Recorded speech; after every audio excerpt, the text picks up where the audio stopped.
Hi, I'm KS Garner, and you're listening to the Solo Nerdbird podcast. Today, I'll be speaking with writing collaborators Wells Thompson and Dalton Shannon, here to promote their upcoming Kickstarter, Frankenstein the Unconquered. Welcome, Wells. Welcome, Dalton.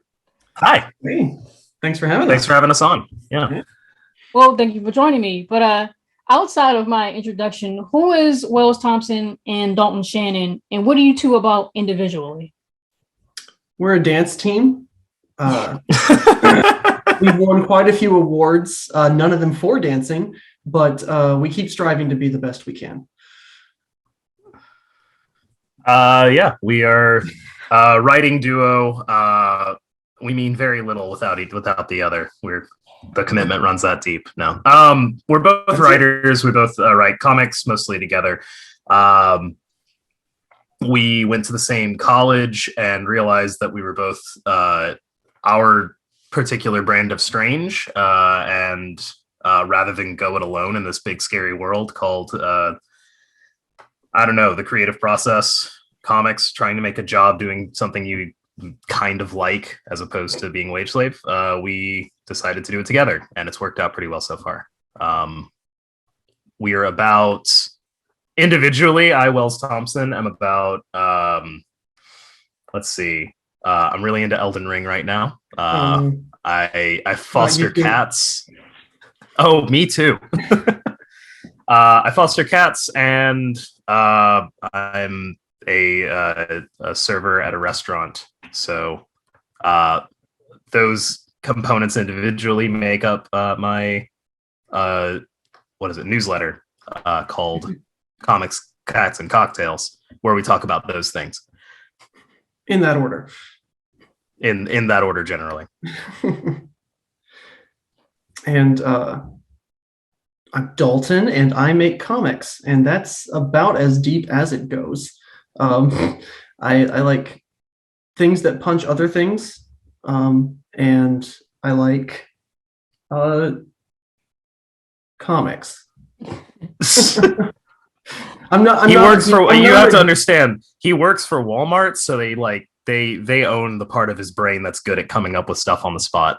Yeah, that gets sucked out during the day, and I have to refill my reserves in the evening to actually do comics.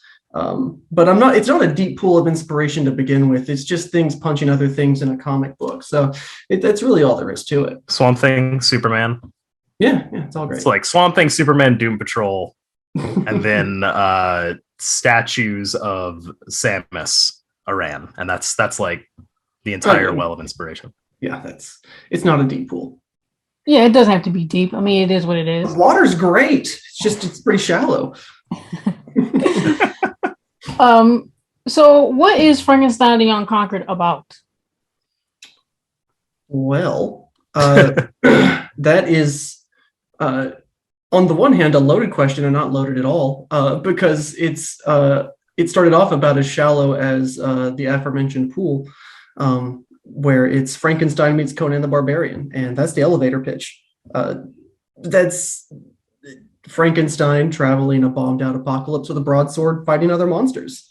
So that's that surface level kind of what Frankenstein the Unconquered is, but we have these little nuggets that run through that hopefully make it a little better than the sum of its high concept, I guess. And Wells understands those a lot better than I do.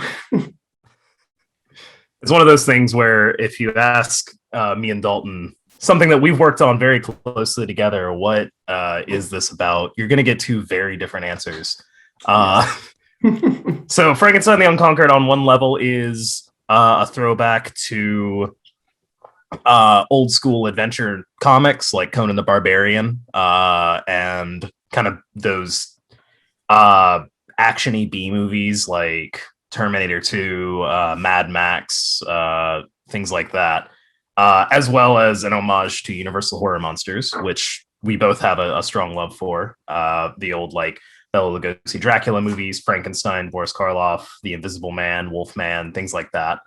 And on the other hand, as a literature nerd myself, like I'm an English major at my heart, I saw a well of adaptations of Frankenstein that were, I don't want to like, it's kind of gauche to be like, oh, it was, not faithful to the original, whatever that means. Like every adaptation does its own thing, but like pretty egregiously far from the source material, like not even trying to get anywhere near what Mary Shelley was trying to accomplish.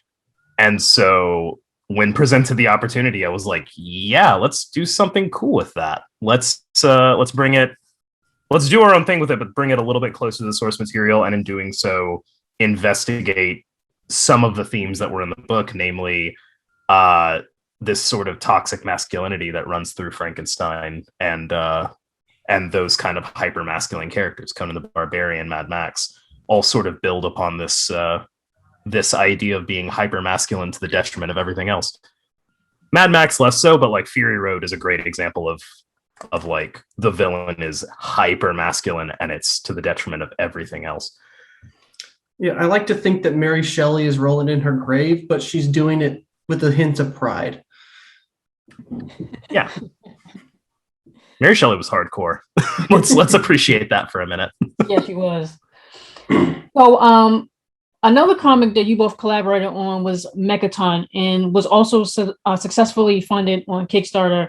That's more of like an all ages sci-fi action kind of comic. So while it seems from my perspective, it's like a complete 180 with this pulpy action horror comic. So like, why the 180? Can't get pigeonholed, right? Like, yeah, I think part of it was just the desire to do something different. Like we love doing Mechaton, but we wanted to sort of flex a different set of muscles in kind of juggling both.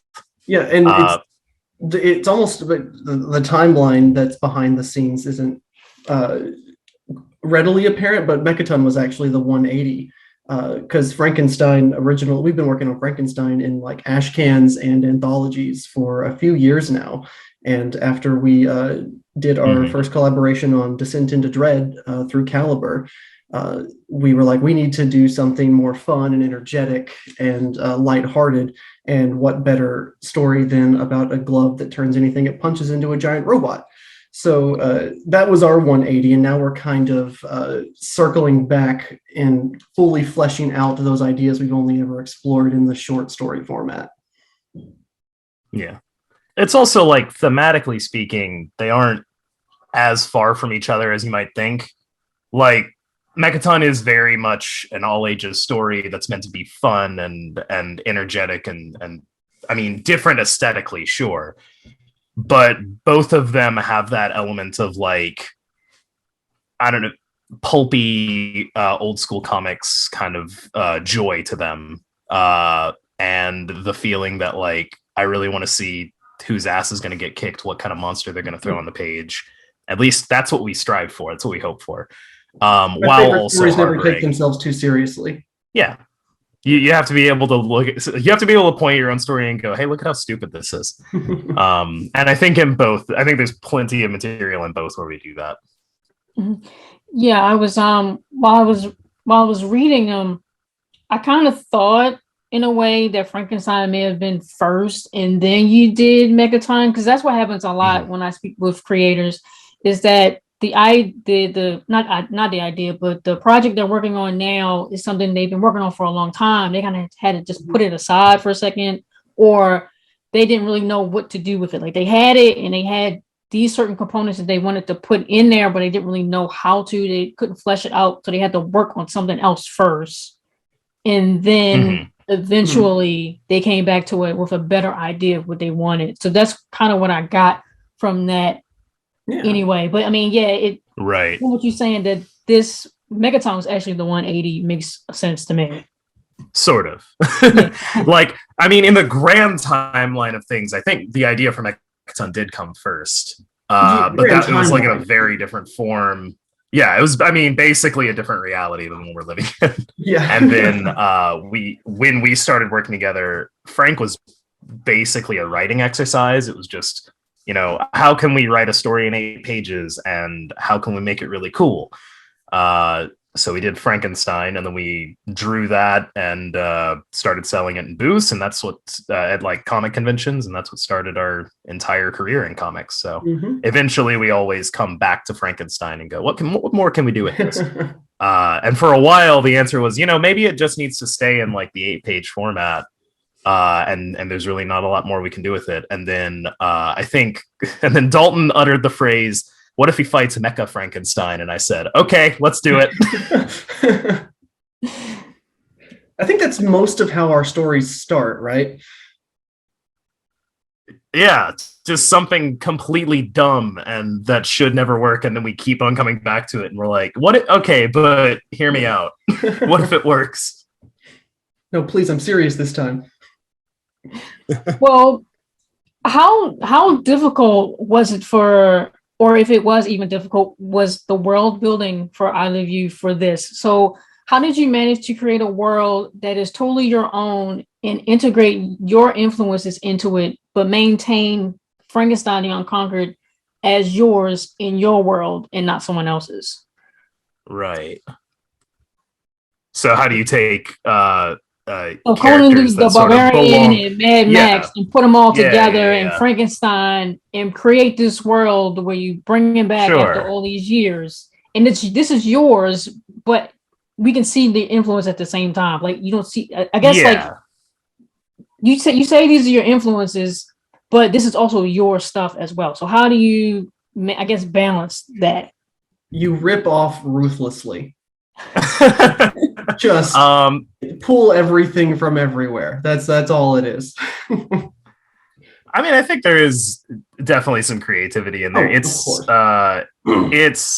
an amount of like both, we know what we're referencing, and obviously that runs pretty deep in like the lifeblood, the aesthetic of what we're doing. And at the same time, we're just, logically, it's, it's 500 years after a nuclear apocalypse. What does the world look like? And just kind of trying to sort of, if not like overly logic our way through, just like, well, wouldn't it be cool if we saw this in the world? Yeah. If we like one of the first images you see after Frankenstein lands, at least in the old 8-page comic, is like this colossal whale skeleton in the middle of the desert. Yeah, I still don't know how it got there, but yeah, who cares? But just like thinking through those elements and being like, doesn't that sort of tell a story of the land? I think that little touches like that give the world its own flavor that is distinct from anything else. Where this is a world that has been sort of reset probably multiple times at this point, back to square one. So you have like a mixture of modern, futuristic, and like feudal all at the same time. There are castles in Frankenstein the Unconquered, and there's modern science, and there's laser primitive, there's laser pistols, and there's maces, and it's a little Fallout in that regard, but at the same time, I don't even think we ever referenced like the Fallout universe while thinking of Frankenstein. That literally just popped into my head as like, oh yeah, that also has laser pistols and in a sandy desert world. Fallout doesn't have shoulder-mounted javelin rockets, so like no, it doesn't have that. It doesn't have battle reindeer. It doesn't have winged mastodons. There's a lot of things that I think it was just like we wanted this world to be sort of a confluence of everything that looks like it would be cool on the cover of a Megadeth album. Yeah. If you can look at it and go, wow, that's really badass, that goes in the comic. Yeah, we're not stopping to ask how it got there.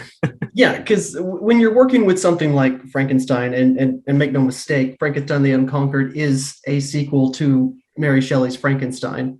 You're always working with that hovering over you, and you're always going to have little things peppered here and there that are from other things. But to Will's point, the nature of the world itself allows for anything to pop up that you can think of that makes it fresh or feel unique or feel badass without having to actually like world build and figure out currencies and languages. Like none of that stuff's important until it shows up on the page. So like it's really a moment to moment kind of world building that we can put a piece of ourselves in and make the world feel at the very least cool. Mhm. Yeah. Maybe one day we'll draw a map, but it's not going to be for a while. I feel like Frankenstein's Earth is very much like The Simpsons Springfield in that don't ask. Yeah, like anything could pop up anywhere. Don't worry about the geography of it. Okay, well, how has both of your experiences been searching for collaborators to work with? And how did it differ from Mechaton to Frankenstein the Unconquered? And how did you know that those people were right for those jobs, I should say? Oh, that's a big question. Well, in both cases, the answer was scouring social media. Mechaton actually probably took longer and more tries to find collaborators than Frankenstein did. For Mechaton, we went through a couple different like pairs of artists and colorists that, for one reason or another, didn't work out before we landed on Fernando and Megan, who are just fantastic and bring exactly the energy that we wanted for Mechaton. But Mechaton was like harder for us to define. We went into Frankenstein knowing what we wanted it to look like, which was, and honestly knowing who we wanted very like, yeah, we wanted it to look like Conan, at least to an extent. We wanted like that comparison to be there, so we wanted something heavy and grungy and big muscly dudes throwing around big swords, very. Oh God, you're gonna kill me. What's the name of that artist? Frank something or other. Oh, Frazetta. The guy that does the Frazetta. There we go. Yeah. We wanted to feel very Frazetta. And then for a color palette, the entire time I was just like, Brad Simpson's Bloodborne. Brad Simpson on Bloodborne and Coffin Bound. That's what I want it to look like, like color wise. So finding those artists. The colorist took a little bit of work, but we found Dalia Maha, who I met through a couple of different indie comics contacts. Basically, the way you find people is by knowing people already and being like, hey, do you know anyone that can do this? And they're like, yes, I've worked with them 5 times. Mary was actually one of the artists on our very first published work, Descent into Dread. Which we sort of did, not on Frankenstein, who was also in that anthology, but we saw how like heavily cross-hatched and shadowed and intense her style was, and was like, yeah, this is kind of a natural fit. That entire project was sort of on purpose. We wanted to work with as many artists as possible so that later we could come back and go, you know who would be really good for this project? One of these 12 people. But both are really fantastic. And then Nathan is doing the letters for Frankenstein. He is an incredibly underrated letterer, in my opinion. He also does the lettering. Yeah, he does the lettering for Mechaton as well. And in both scenarios, he just gives us these really creative choices that sort of floor us and tie everything together. And I couldn't be happier to be working with this team. I think they're fantastic. Okay. Well, what advice would you offer to other artists? It can be comics writers. It can be pretty much in general. Would you offer to someone you wish someone would have told you when you first started?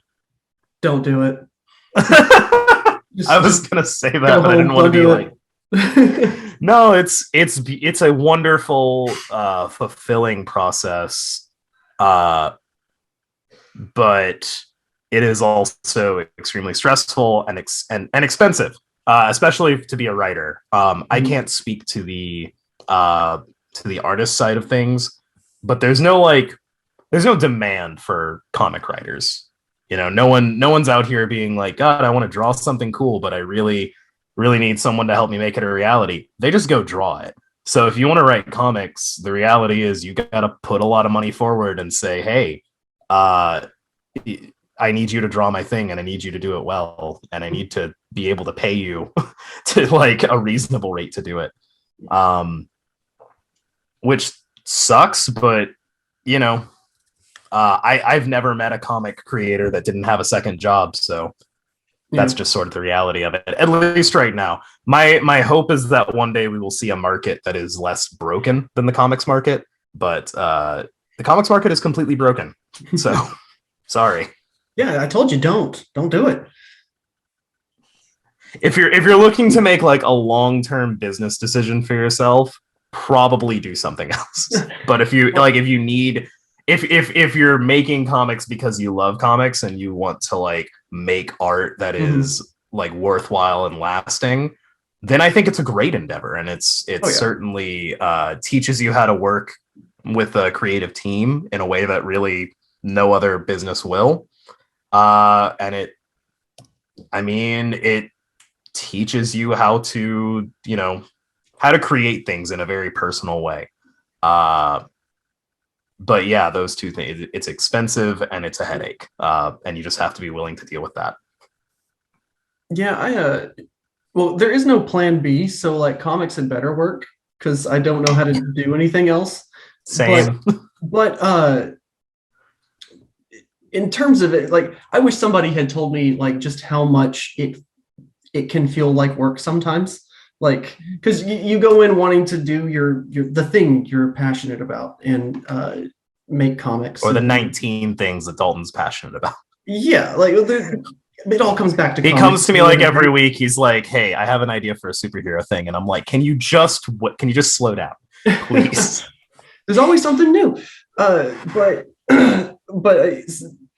as great as those ideas are, as great as it is to draw something and actualize it, there are days where it's going to be work, and where it's a lot of number crunching, or it's a lot of like talking to people you'd rather not talk to try and get the job done, or navigating contracts or pay rates, or figuring out what the color palette is, which is especially hard because I'm colorblind. Like it's all super fulfilling, and you should definitely do it. But there are days where it's just going to feel like work. So it's best to have that in mind, because no matter what you want to do, there are days where it's just work, and you have to put your nose to the grind and just do it. And I had to learn that very early on, because I realized nobody was going to draw my crap, and I had to draw it myself. And that's how we got the Frankenstein ash cans. And I had to put my nose down and do the work. Correction. No one was going to draw your crap for free. That's the big caveat. So I drew it myself, and they looked terrible, but we made an ash can, and we made something. And that ash can got us the attention of a publisher, and that publisher connected us to artists, and here we are. Yeah, so put your nose like, it's worth doing. That's what it is. All right, well, my last question for you two is, what is your idea of success? So I asked that to pretty much everyone. I asked that because as creators, if we're not getting regular paychecks from a full-time job or making consistent revenue from our art, we're considered failures, or we consider ourselves failures. Many of us will put our dreams and projects on the back burner or give them up altogether, because this career can be highly intimidating and competitive. So what is your idea of quote unquote success?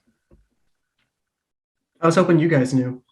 I want to eat a polar bear. That's your success. So yes, that's success. No, no success. Sorry, guys. Success to me. I'm a vegetarian. I don't even eat meat. I love that. That's what you had to qualify. Success in comics to me is getting the if I can tell my stories, I'll have succeeded. If I don't make $1 from it the entire time, it'll be worth it. But if I like, if all the money I make just goes toward getting the next thing made, that's fine. But I've got to tell these stories somewhere, and I need people to read them. So if that much happens, if a minimum of that happens, I'm happy. I'd like to make some money, though. It'd be nice. We don't love to. It'd be really nice to quit my job. But see, success to me is in the similar vein, but I don't know that I actually would need anyone to, read it. When I get a hold of a book in my hands that I did, like, that to me is success on its own. I don't, part of me doesn't get the satisfaction of people reading it and telling me it was really good. Like, I just love having something I did in my hands and that being enough and fulfilling for me. So nobody could ever read Frankenstein. I hope they do, because, I want to keep making Frankenstein. But the fact that, if I can just hold it in my hands and say I did it, that's success to me. That's all I need. Yeah. Now that I realize we're talking to an audience, so let me rephrase. Success is $10,000 on the Kickstarter campaign. Success is your pledge. March 28th. No, I think I remember during our second year of doing cons, so like what, 2018, 2019, whenever. Yeah. During our second years of doing conventions, we were doing either Comic Conway or Arkansas Comic Con, one of the ones that we had been to before. And like, I think it was like 17, 18-year-old woman came up to us and was like, hey, I bought one of your comics last time and I read it and I really, really liked it. Can I have the rest of them? And like, that was the best feeling I've ever had in comics. So I think I'm just chasing that. I think I'm just chasing that one person who was like, hey, I actually really connected with the thing that you read, and I want to read the rest of it. Like, that was that jazzed up and remembered us from last year to do it. I think I'm just waiting for that feeling to come back again. The goal is to build addicts. That's all we need. We just need addicts. You're not wrong. I mean, if Marvel and DC can get away with stealing my money every month for 20 years, trying to figure out what happens to Green Lantern next, then I think I can do the same, right? Just got to build an addict. Yeah, pretty much. Yeah. Sounds about right. Yeah. Is there anything else either of you want to touch on about the Kickstarter as a whole that I may have missed? We have, March 28th it comes out. We have a really incredible team working on it. We went super far out of our way to like make sure as many women were working on it as possible, which is maybe a strange choice considering it's about toxic masculinity, but I feel like one that really paid off. So we have Mary Landrum, Dahlia Maha, Heather Vaughn did the cover, Brenda Snelby did the design, Fellhound did the variant cover. It's like one of the coolest teams I've gotten to work with. So just for like the art itself and what it's going to wind up being, I really recommend people check it out. But I'm really proud of the team, and I hope that you guys get excited about it as we do. Yeah, and we do have a pre-launch page that you can go check out and sign up for the Please Notify Me on launch. That way, if it isn't launched already, then you can go to the pre-launch page. It will send you an email when it launches, and if you don't pledge it right away, it will send you an email toward the end of the campaign as well to let you know, hey, for real, go pledge. Other than that, you can catch us on Twitter. At least you can catch me on Twitter. I'm at Wells Thomp, THOMP. And there you can find my Ko-Fi, my newsletter, etc., etc. There's lots of different places that you can read our stuff and see what we're up to. But Twitter is the best place to find me because it kind of connects everything. And then Dalton has an Instagram. I'm at Dalton K. Shannon on everything, but I'm very bad at social media. So just to make sure you scream at me, and I might wake up. But Yeah, that's us. All That's right. us. Well, again, I want to thank the writing collaborators Wells Thompson and Dalton Shannon here to promote their upcoming Kickstarter comic, Frankenstein the Unconquered. I highly recommend our listeners to give Frankenstein the Unconquered a look, share, and back if they can when the Kickstarter launches. All of Wells and Dalton's socials will be listed in this episode's details for those who are interested in following along for updates about the Kickstarter. Also, the Kickstarter link itself will be available at a later date, but as you said before, the pre-launch will be available, but then the full when it actually launches, I'll repost it as well. So the pre-launch turns into the the pre-launch link turns into the regular link, so it should be fine. Yeah, but I normally list it as the pre-launch, but then I'll put it up again with the full one. Okay, great. You do you. But yeah, again, I am KS Garner, and you have been listening to the Solo Nerdbird Podcast. Thank you. Caw-caw!